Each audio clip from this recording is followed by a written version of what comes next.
Give us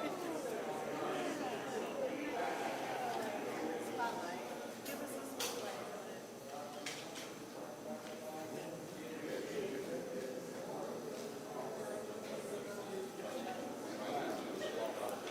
I love that. You should do that. You should do it from there. Just take the microphone. Actually, yeah. That's a great idea.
Anyone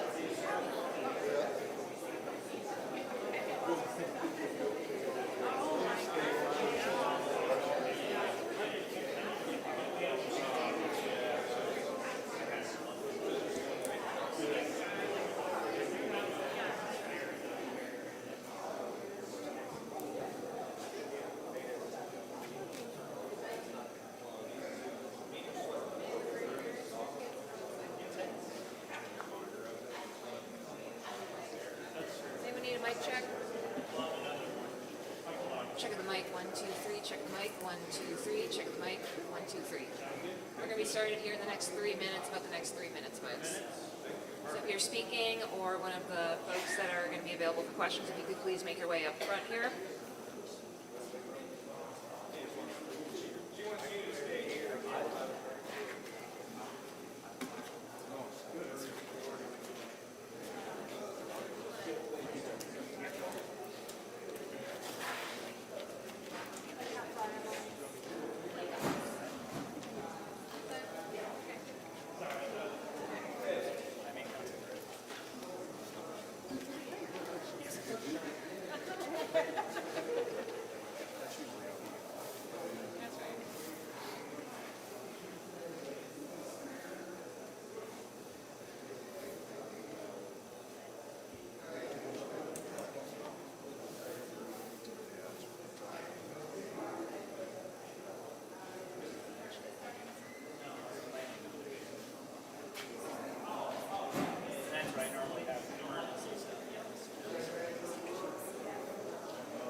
Well, welcome everyone. I apologize for running a bit late.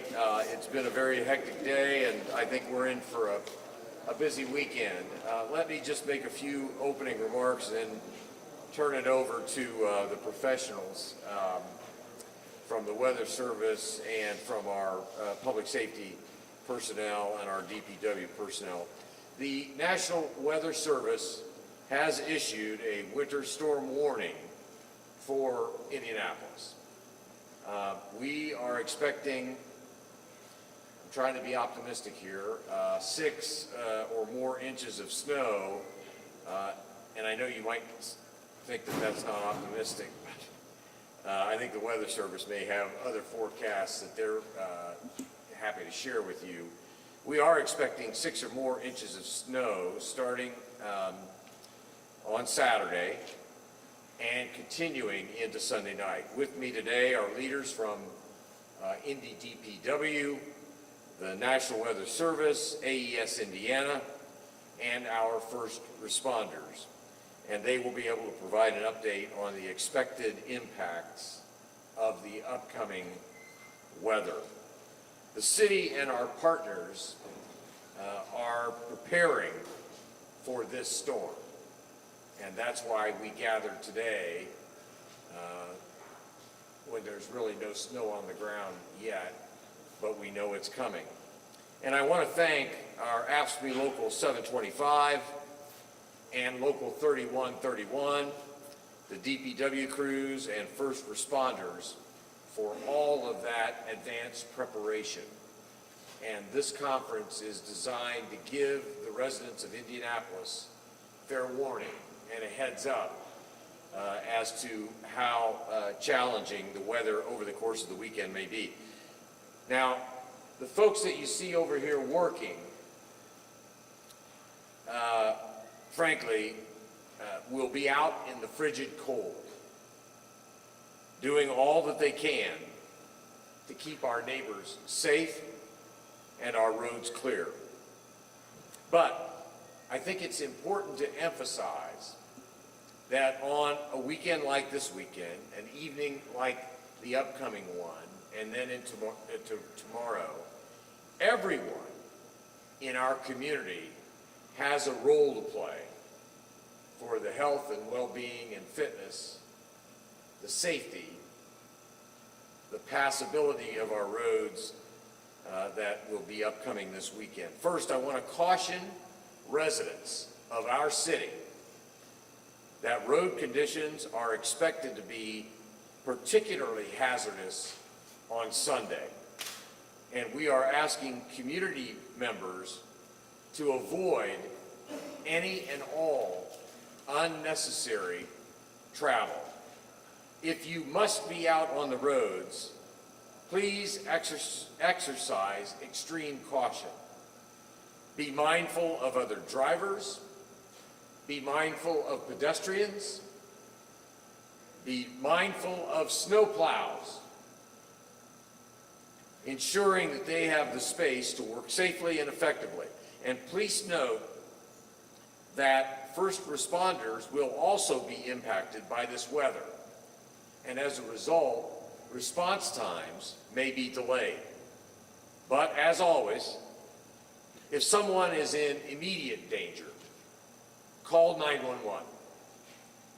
Call the non-emergency line at 317-327-3811 if you need any other assistance. Let me repeat that. If someone is in immediate danger, 911 is the phone to call, the number to call. If it's a non-emergency, then the line at 317-327-3811 will be available if you need additional assistance. In addition to the snow we are expecting, it is in fact forecasted to be extraordinarily cold.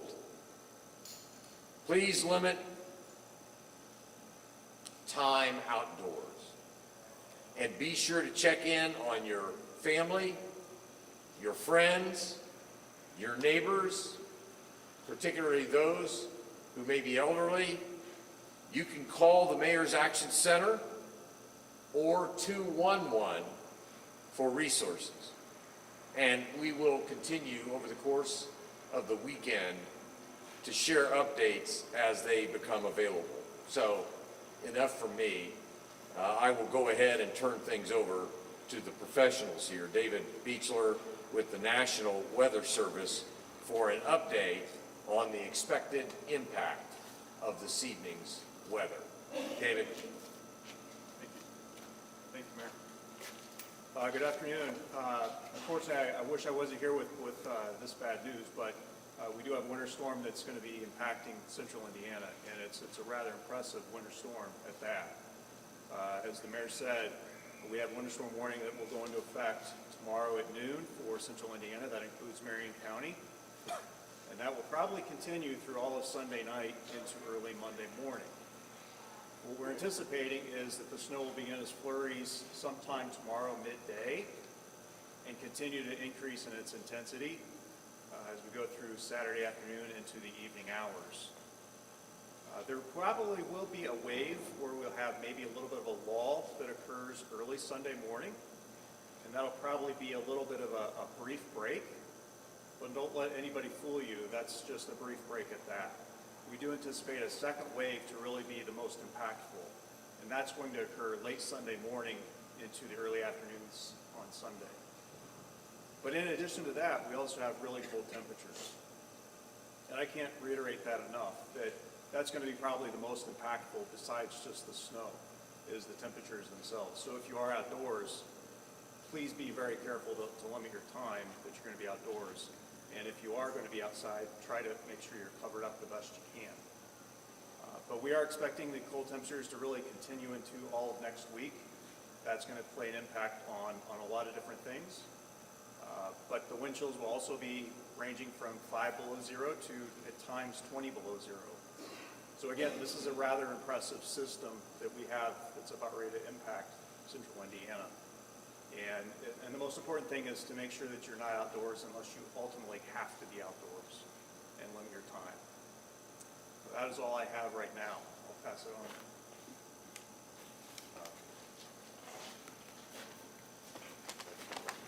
Thank you, David. Thank you, Mayor Hogsett.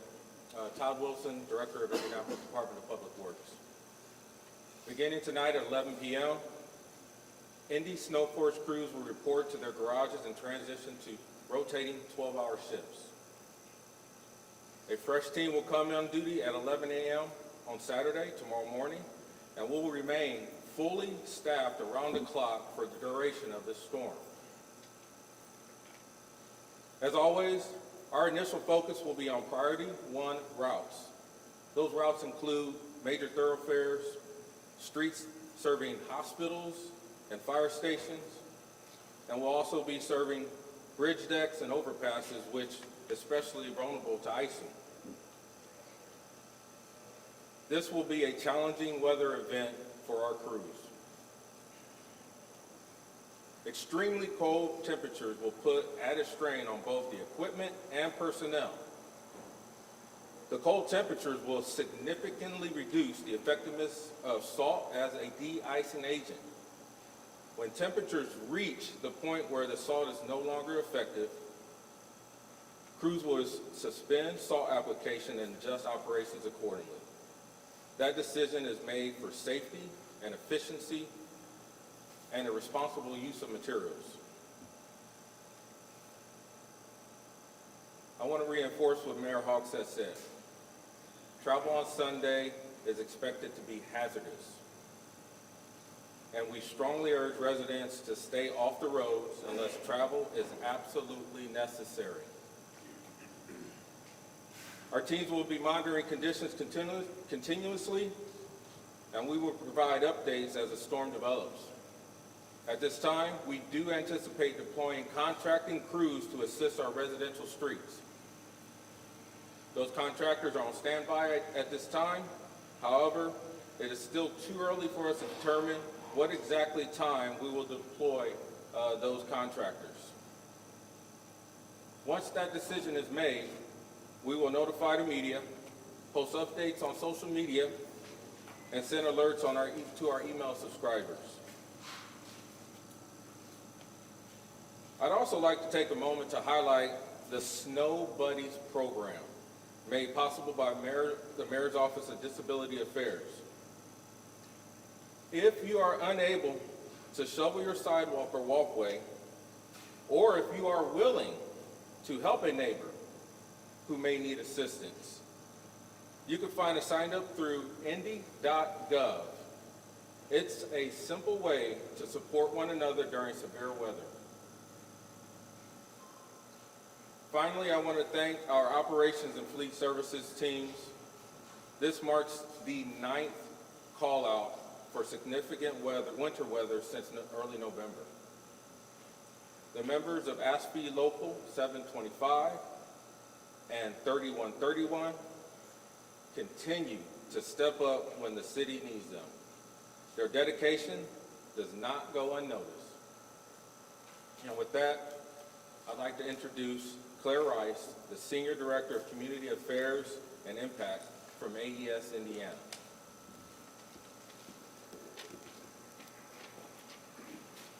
Good afternoon, and thank you to the City of Indianapolis for inviting AES Indiana to provide an update on our winter preparedness plans for the weekend. I want to start by sharing that what we're seeing from our operations team at AES, that an important part of the storm to note is that while the southern part of the country is expecting significant icing, central Indiana is not forecasted to see those same conditions. That puts us in a much better position from an overall reliability standpoint. At this time, there is no indication of significant icing conditions that would create concerns for our equipment across central Indiana. The snowfall that is expected will primarily create challenging travel conditions, as we've heard, but it's not expected to cause widespread power outages at this time. What we're most focused on is the extreme bitter cold. As temperatures drop, demand for electricity naturally increases. While that additional demand does put stress on the system, our grid is designed to handle these conditions, and we prepare for this every year. Our operations team has already initiated our full cold weather preparedness plan, which includes ensuring that our fuel supply is ready and available. This includes proper winter protections at our power plants like insulation and de-icing, increasing staffing levels on the transmission and distribution side, having additional crews in place throughout the weekend and into next week as these extreme bitter temperatures continue, and maintaining full around-the-clock operation staff. I want to reinforce that these are the conditions we plan for, a period where the system may be stressed, but for which we're fully prepared. Our goal is simple. If there are power outages, we are prepared to respond and we are fully staffed. Just as we're preparing at AES Indiana, we want to encourage our customers to prepare as well. If customers find themselves in a situation where they are without power, we want them to put safety first. So if they're experiencing a power outage and there is a downed line or a fallen wire, please stay away. Report outages immediately at aesindiana.com/outages or by calling our outage line at 317-261-8111. And then also prepare an emergency kit now. It has first aid supplies, water, non-perishable food, flashlights, batteries, extra blankets, and winter gear. We'll continue to monitor the weather closely and work with the city and other emergency personnel as needed throughout the weekend and into next week. At this time, I'm going to pass it over to Jacob Spence with Emergency Services. Good afternoon. So as with any kind of weather event in Indiana, we please ask all to stay weather aware. Utilize the National Weather Service website, the INDOT road conditions website, and other sites as well to be informed before going out and traveling, especially on Sunday.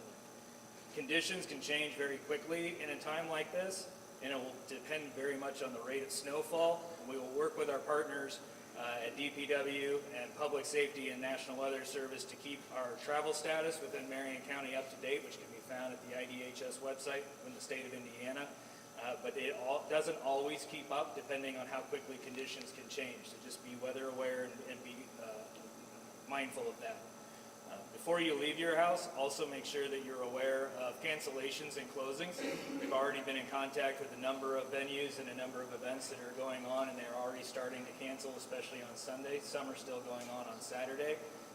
And ultimately, unless we get to a situation where we would issue a travel warning, then it's going to be up to those events and those venues as to whether they actually cancel or not.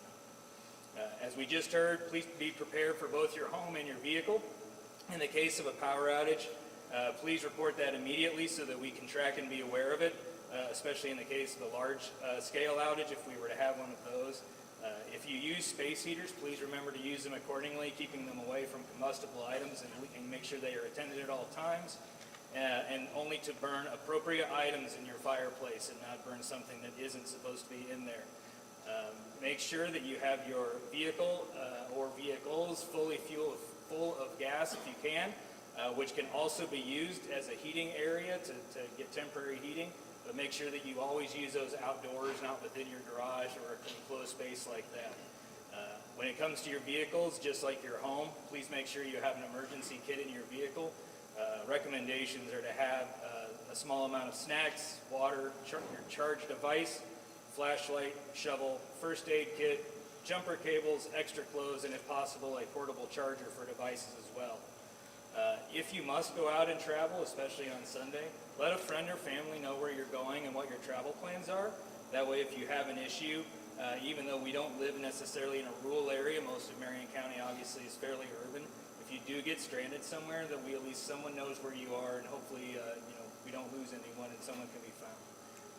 Marion County Emergency Management We'll continue to monitor the storm throughout its progression and work with all of our partner agencies, both within the city and county enterprise and outside. We've already been in contact with the State Department of Homeland Security today as well to request any necessary resources and to support and coordinate as needed. As a few closing reminders and thoughts, the Office of Public Health and Safety's weather-activated overflow shelter will be open all this weekend, both day and night, and they will continue to monitor conditions through the week with, as we've heard, the temperatures being low for the remainder of this time period. Indy parks as well as libraries can serve as warming centers throughout the day during their normal business hours. Reminder, the parks are closed on Sunday, so we will monitor that situation as well. IMPD's Homeless Outreach Unit, as well as other partner units, have been out talking and visiting with their unsheltered neighbors, checking in with them, and will continue to do so throughout the duration of the storm, as well as after the storm is over. And last but not least, please remember that by city ordinance, if you have a pet, you must provide them shelter and bring them inside. They are not allowed to stay outside. And if you see an issue or a problem, please remember, as the mayor said, to call 911 if it is an emergency, or 317-327-3811 for the non-emergency number. And with that, I believe we are going to take questions as a group. There's a big celebration going on, and I think the Forest Festival. Do you guys recommend people travel at that time, or recommend that they don't travel? I don't have the most current. I know there was discussion of changing it, but because it's during the day on Saturday, the last I had heard, it was still on. As far as travel, as the Weather Service talked about earlier in the day on Saturday, or it's not supposed to be quite as bad, especially, but the farther south you go, it's going to pick up a little bit earlier. So, I would advise people to do what they feel is necessary. I would also make sure that you check the INDOT travel site at 511in.org to check the road conditions before you go and to check the traffic cameras in those areas.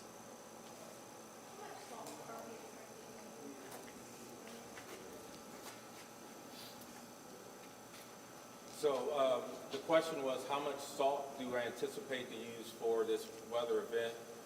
We have plenty of salt in our coffers throughout the county. We have enough salt for this, definitely this event. The salt will be sparingly at the beginning because the snow accumulation will be so much, and then we'll determine once the roads are clear when the salt application will go down after that.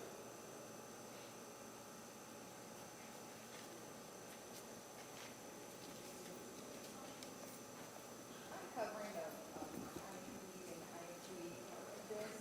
Is there anything more you all can add about plans for this weekend? Any advice that you all have? Anything at all?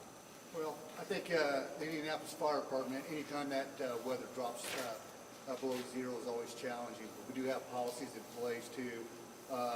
Most of these individuals kind of covered part with the civilians, but from an Indianapolis Fire Department standpoint, you always got to keep that water moving or it'll freeze up just like that too.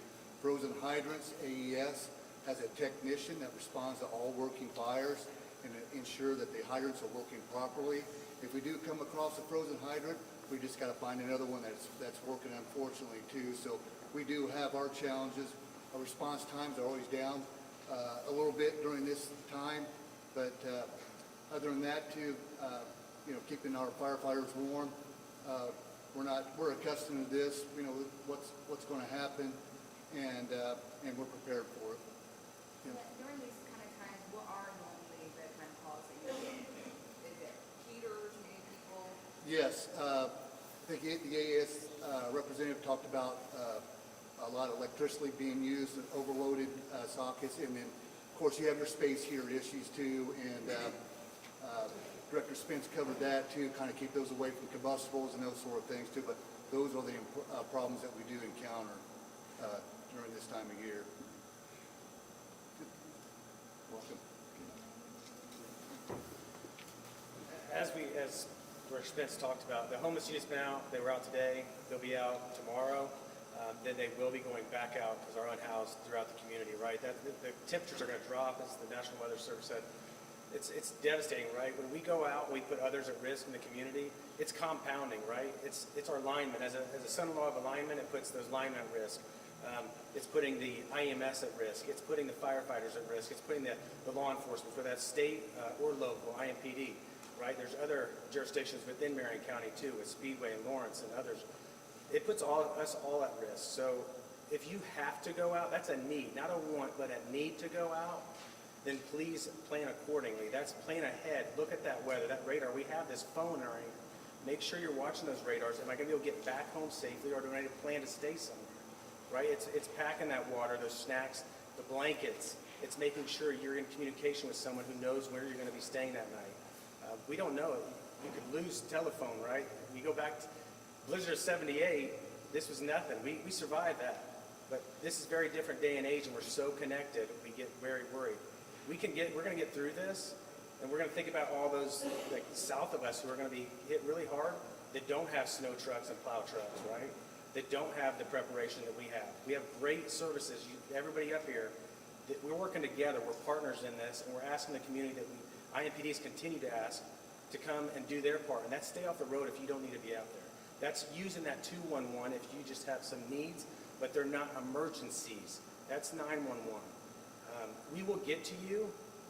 Right now, we're still going to keep our protocol as far as responding to runs as they come out. We will be watching the weather and the road conditions. If things change, yeah, that will slow us down. Getting a big red apparatus from IFD to a location, that's dangerous, and they got to take their time, right? Slowing that thing down on snow or ice is dangerous. Same with IMPD, getting places. We can't go hot, being lights and sirens. We have to be thinking about other people we're putting at risk. The cold temperatures when we're out there working, the firefighters in the water, the hell freezes. IMS trying to get to somebody, get them out, right? We got to be thinking about that, putting others at risk too. It's just not about us. If we slide off the road, hey, you need to make sure that you call tow truck services. They're out there and they're going to be overloaded and way behind. They're going to be hours behind. So don't think you're going to get a tow truck if you think I'm going to go out and if I have a slide off, I can get help right away. Make someone that can come get you if possible safely. Let someone know that you are safe in that vehicle. Again, being packed up, because you may be there a while to get pulled out of that drift or wherever you're at. If you just get in a fender bender, we ask that you exchange information, please, because you're putting everybody at risk. If there is an emergency, somebody is hurt, call 911. IFD, IMS, and IMPD will be there to help you. But other than that, we just ask that you please stay home. Again, they talked about the fire. You're putting people at risk. Overloading, the electricity, all these things. We have to do our part as the community members. We continue to talk about that, and that's all we can ask is, please think about others too. Everybody's going through this together, and we're going to get through it. And next week, with the cold temperatures and everything, we'll get through, and we'll be going in next weekend. This will have passed, because that's what we do. We're in Indianapolis. We do things well, and we get through it. And that's what we do, and we're going to do it here. Are all your last question is thinking of working the same shift hours, or are you guys really working longer hours, or maybe cutting back? Again, that goes to where we'll adapt if we have to, right? You got to be thinking about our hospital services too, right? Our doctors and nurses, sometimes they have to prepare for this. They're the ones that are going to be in those hospitals. They may have to be sleeping there and working extra long shifts. Our officers have had to do that in the past, stay at roll calls. We'll adapt and make plans and adjust as we need to. But right now, we'll continue forward. That's what we always do. We charge forward and help our community.